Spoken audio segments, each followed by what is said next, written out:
Marxism is the left-wing political ideology created by Karl Marx and Friedrich Engels. Marxism promotes a political and economical way of thinking that promotes the materialist conception of history, as Marx proclaimed it himself.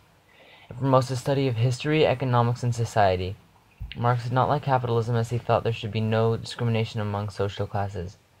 Marx preferred a classless society where the government would equally distribute the labor among the people.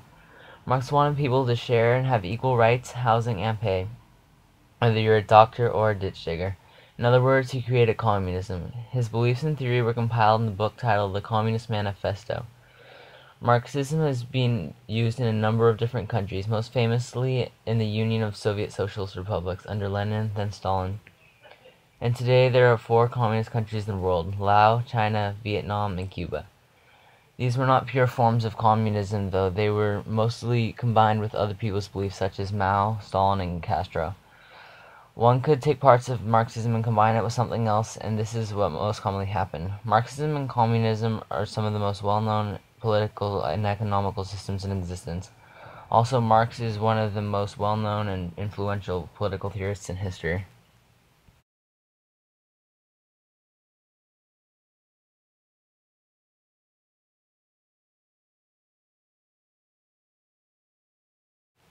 Laissez-faire is French and literally means leave it alone. This idea was created by Adam Smith. In a laissez-faire, there is a weak government that is usually limited to property protection as well as protection against theft and aggression, and is not to intervene in business. The owners of businesses or factories can operate free of tariffs and government subsidies. A similar idea to this is anarcho-capitalism, as it supports completely free market. In his book, The Wealth of Nations, Smith says, quote, "Every individual necessarily labors to render the annual revenue of the society as great as he can. He generally neither intends to promote the public interest nor knows how much he is promoting it. He intends only his own gain, and he is in this case, as in many other cases, led by an invisible hand to promote an end which was no part of his intention. Nor is it always the worse for society that it was no part of his intention. By pursuing his own interest, he frequently promotes that of the society more effectually than when he really intends to promote it. I have never known much good done by those who affected to trade for the public good." End quote. The invisible hand guides people in business as well as in free market. While true laissez-faire has never existed, it is still a popular theory to date.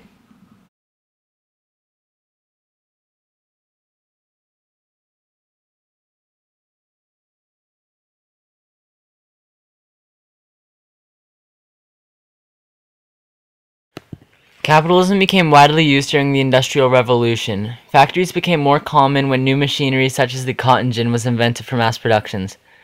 Even kids and women were working in the factories. People sometimes work north of 15 hours a day with only an hour break each day. Some children even work more than 10 hours a day. Not only were the working conditions poor and the people were paid very little, but the machinery was extremely dangerous and heavy. The Factory Act of 1833 did help, however, limiting the amount of hours children and women could work in the factories. These factories, however, did help create jobs for the poor who were in desperate need of work. Capitalism promotes private ownership of capital goods and the means of production. They created goods and services for self-profit. Also, a competitive market is essential in capitalism. When demand for a product goes up, so does the production of that product, because more people are going to try to make money off of the idea. Capitalism is basically a free market society where people strive to make lots of money and own successful businesses, and their businesses are not to be taxed or interfered with in any way by the government. It is agreed that capitalism became dominant in the Western world after the demise of feudalism. Some countries in Africa, such as Somalia, are capitalist because the rich are in control of the country. Capitalism revolutionized political thinking and free market and is still used today.